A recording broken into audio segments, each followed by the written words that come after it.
press the bell icon on the YouTube app and never miss a सभी को जय हिंद दोस्तों, आप सभी का हार्दिक स्वागत है। आशा करता हूँ कि आप सभी लोग बहुत अच्छे होंगे। तो आज की इंटरेस्टिंग और दमदार वीडियो में आप देखेंगे पाकिस्तानी पत्रकार आलिया शाह को, जिनके स्पेशल गेस्ट होंगे साजिद तारा साहब, जो कि एक जबरदस्त जियोपॉलिटिकल एक्सपर्ट है और खासकर भारत के बहुत ही बड़े फैन है। तो ये वीडियो काफी इंटरेस्टिंग होगी और ये वीडियो का सेकंड पार्ट है। फर्स्ट पार्ट ऑलरेडी हम आपके चैनल पर डाल चुके हैं, जिसे आप लोगों ने बहुत ज्यादा प्यार दिया था थ्रू मैसेजेस एंड कमेंट्स। तो इसे भी अंत तक देखें और चैनल पर नए हैं तो चैनल को सब्सक्राइब कर दें, ताकि हम आपके लेटेस्ट इन्फॉर्मेटिव और इंटरेस्टिंग वीडियोस लाते रहें। तो चलिए पहले ये वीडियो देखते हैं और अंत में इसके बारे में बात करेंगे। जय हिंद, जय बारे में बताना ये चाहूंगा। आपको पता है, I am very impressed by Vivek Ramaswamy. उनका नाम विवेक गणपति रामास्वामी है। 39 इयर्स ओल्ड है, 39 इयर्स ओल्ड। और 2014 में उन्होंने बायोमेडिसिन किया उन्होंने हार्वर्ड से, और रेविएंट साइंसेस के नाम से एक कंपनी रजिस्टर कराई। और लॉ स्कूल जब उन्होंने खत्म किया तो उनकी नेटवर्थ जो थी वो उस वक्त मेरे ख्याल में 11 मिलियन थी उस वक्त, जब उन्होंने लॉ स्कूल ग्रेजुएट किया। 1985 में सिंसिनेटी ओहायो में पैदा हुए। लॉ किया उन्होंने येल से और हार्वर्ड से बायोलॉजी। तामिल है, ओरिजिनल तामिल है, और तामिल लैंग्वेज जो है वो फ्लुएंट बोलते हैं, बल्कि तामिल ब्राह्मण है, केरला से हैं। वालिद जो थे उन्होंने national institute of technology Calcutta से उन्होंने पीएचडी की थी। जो वालदा थी उनकी मां मैसूर मेडिकल कॉलेज की ग्रेजुएट थी। जो किताबें उन्होंने लिखी हैं, वोक इंक, नेशन ऑफ विक्टिम्स और कैपिटल ऑफ पनिशमेंट, ये 3 किताबें उन्होंने लिखी हैं। और मुसलसल जाते हैं, रेगुलरली मंदिर जाते हैं, और अपने जब जवान हो रहे थे तो हर साल गर्मियों में वो भारत जाते थे। क्रिश्चियनिटी की तरफ किस तरह आए वो? जो उनका पहला पियानो का टीचर था, ही वाज अ कंजर्वेटिव और क्रिश्चियन था वो।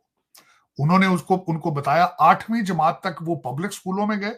8वीं के बाद वो प्राइवेट स्कूलों में गए, और जिस स्कूल में गए वो कैथोलिक स्कूल था, वहां से वो पढ़े।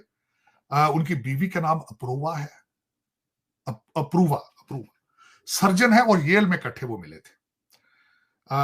और उसके बाद 2015 में उनकी शादी हुई। छोटे भाई का नाम शंकर है, और वो भी उसकी भी अपनी एक फार्मास्यूटिकल कंपनी है।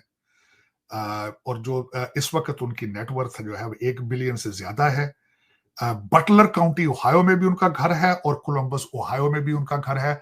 और सबसे बड़ी बात यह है कि गवर्नर का इलेक्शन वो लड़ेंगे वहां से, और मैं खुद उनकी कैंपेन में वॉलंटियर कर रहा हूं।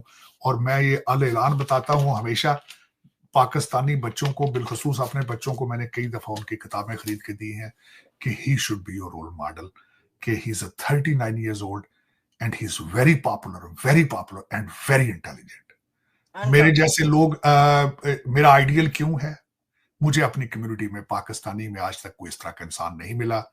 कल परसों मुझे किसी बड़े बाख्तियार आदमी ने पूछा कि what is the situation of diaspora. तो मैंने कहा, सर, डायस्पोरा की पोजीशन ये है कि 3 करोड़ बच्चा स्कूल नहीं जा रहा, उनमें से 1 करोड़ जो है वो आपका डायस्पोरा बनेगा।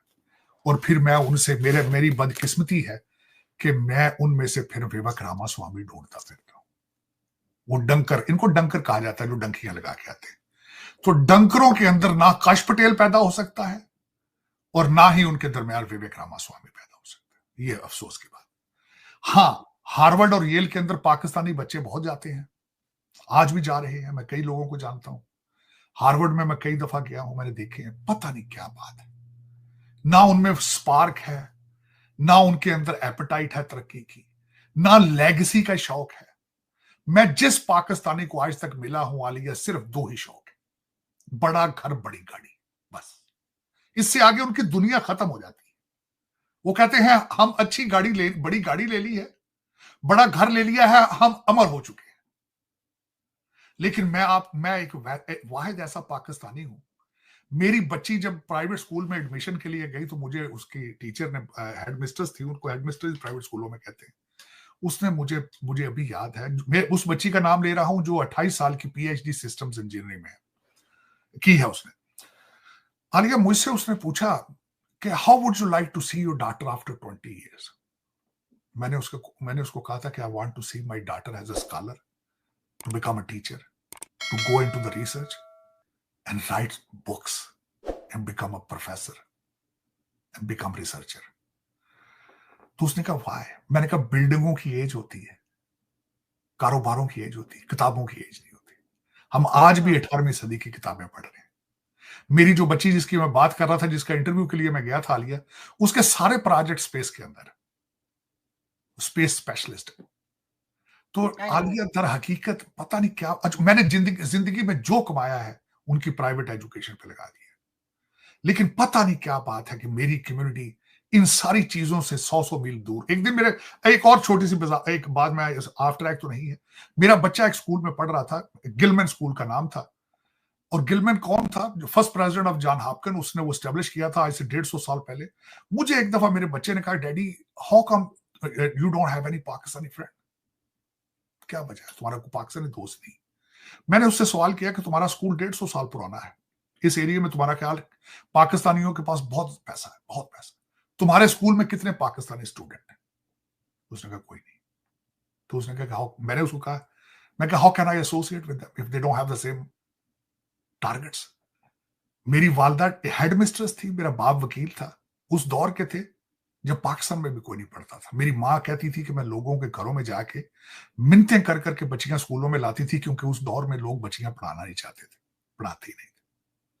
और वो मुझे सारी जिंदगी ये कहती रही, वालदा मेरी यहाँ पे 17 ईयर्स, कि मैं तालीम को इबादत समझ के पढ़ाती रही हूँ, एज ए जॉब नहीं समझ के पढ़ाती रही।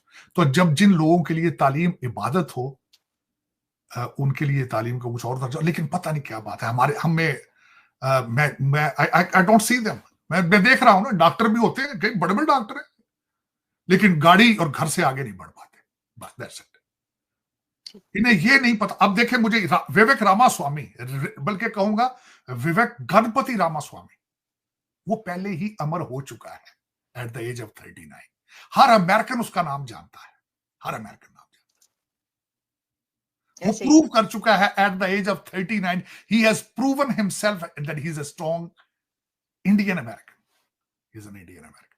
Fluent in Tamil language, a practicing Hindu, and being proud at the same time. That's how, this is what is called the strong personalities. And everybody love him. And he's on my side. We are conservative. Every single Republican loves him. Kash Patel, practicing Hindu. जिस दिन वो अपने सेनेटोरियल hearing के लिए गया, हाथ पे उसके वो धागा था, सबसे पहले उसने अपनी मां के कदमों को, पैरों को हाथ लगाया, और अपने भगवान शंकर का नाम लेकर उसने इंटरव्यू दिया, और उसने गीता के ऊपर, उसकी बहन ने उठाई थी गीता, जिसपे उसने ओथ लिया। और किसको रिप्रेजेंट कर रहा है? फार राइट को रिप्रेजेंट कर रहा है, कंजर्वेटिज्म को। हमारे ऊपर ब्लेम ये लगाया जाता है कि हम दूसरे किसी को एक्सेप्ट ही नहीं करते, Republican, we are racist against other immigrants. Kash Patel है। किसी ने डोनाल्ड ट्रंप साहब से पूछा कि what is your secret weapon, तो उसने कहा था काश Patel is my secret weapon. तो लेकिन आलिया देखें, इसमें लम्हा फिक्रिया है। आप जैसे लोगों के लिए, मेरे जैसे लोगों के लिए, और हमारे जैसे लोग अगर सुन रहे हैं इसको, तो उनके लिए एक आई ओपनिंग सिचुएशन है कि आंखें खोले तो गाड़ियों और घरों से आगे बढ़ने की कोशिश करें। हाँ, इस चीज को छोड़ें। पाकिस्तान के मुहावरा होता है, किसी ने कहते भूखे से पूछा 2 और 2, तो उसने कहा था 4 रोटियां। अंधे से पूछा 2 और 2, उसने कहा 4 आंखें। इन चीजों से अलावा आगे बढ़ने की कोशिश करें, कोशिश करें कि आगे जा सके। लेकिन विवेक रामास्वामी, आप देखेंगे कि one day he will make all Indian Americans proud, all media. अच्छा सर, आखिर में हम जरा थोड़ी सी वो बात कर लें क्या? डॉक्टर जयशंकर ने बांग्लादेश की बात की है, तो उसके ऊपर बात करना चाहिए। डॉक्टर जयशंकर, मैं जो बात बताना चाहूंगा, उससे भी पहले एक बात बताना चाहूंगा जो बड़ी इंटरेस्टिंग है बात, कि बांग्लादेश के लिए कोई ठंडी हवाएं अमेरिका से नहीं चल रही हैं। लोगों ने कई चीजों पे तवज्जो नहीं दी। डोनाल्ड ट्रंप साहब ने बांग्लादेश के हवाले से बड़ी अजीब बात की थी अगले दिन, जब बात की गई थी कि 20 मिलियन भारत को दिया गया इलेक्शन के लिए, तो साथ बांग्लादेश का जिक्र भी किया गया, और उन्होंने कहा कि बांग्लादेश के अंदर हुकूमत चेंज की गई थी डीप स्टेट की तरफ से, पैसे देकर यह चेंज की गई थी। और उन्होंने लफ्ज इस्तेमाल डॉक्टर यूनुस के लिए किया, सोशलिस्ट और कम्युनिस्ट। तो जब भी डोनाल्ड ट्रंप साहब अपने आजकल के मसाइल से निकलेंगे, गाजा और यूक्रेन से निकलेंगे, बांग्लादेश के हाल निकालेंगे। बांग्लादेश इज देखिए, अब मैं जो बताना चाहूंगा कि जो बात वहां पे हुई है, डॉक्टर जयशंकर साहब ने कहा है कि बांग्लादेश को चाहिए कि वो डिसाइड कर लें हमारे साथ वो किस किस्म के रिलेशनशिप रखना चाहते हैं। दूसरी तरफ से उनके जो फॉरेन मिनिस्टर है, उनका नाम मोहम्मद तौहीद है, उन्होंने उसका रिबटल किया फौरन। उन्होंने कहा जी कि हम भी ये चाहते हैं कि आप डिसाइड कर लें आपने हमारे साथ किस तरह के रिलेशनशिप रखने हैं। लेकिन बांग्लादेश 2-4 चीजें कर रहा है। एक तो पाकिस्तान मुसलसल जो भारत के अंदर लोगों को इस चीज पे इतराज है। उनके आर्मी चीफ पाकिस्तान आए, पाकिस्तान आर्मी वहां जा रही है और मुसलसल उनको खदशात का इजहार करते हैं कि बांग्लादेश के अंदर ISI आ रही है, चीजें आ रही हैं। और माजी के अंदर भी जो मुंबई के लोग थे उन्होंने भी एंटर जो हुए थे तो वो बांग्लादेश वाली साइड से एंटर हुए थे, ये भी प्रूवन है माजी के अंदर। दोस्तों आशा करता हूँ कि वीडियो को आपने अंत तक देखा होगा और हमेशा की तरह आलिया शाह जी और साजिद तारा साहब का पूरा डिस्कशन आपको काफी पसंद आया होगा, जहाँ पे आपने देखा इन दोनों ने बात की उन हिंदुओं के बारे में जिन्होंने भारत का नाम अमेरिका में रोशन किया है। तो आशा करता हूँ वीडियो आपको काफी पसंद आई होगी। वीडियो अगर आपको अच्छी लगी है तो इसे लाइक और शेयर जरूर कर दें और अपने विचार हमें कमेंट सेक्शन में लिखकर जरूर बताएं। और एक बार फिर चैनल पे नए हैं तो चैनल को सब्सक्राइब कर दें ताकि हम आपके लेटेस्ट इंपॉर्टेंट और दमदार वीडियोस लाते रहें। तो चलिए फिर मिलेंगे ऐसी किसी जबरदस्त वीडियो में, तब तक अपना ध्यान रखिए। जय हिंद, जय भारत।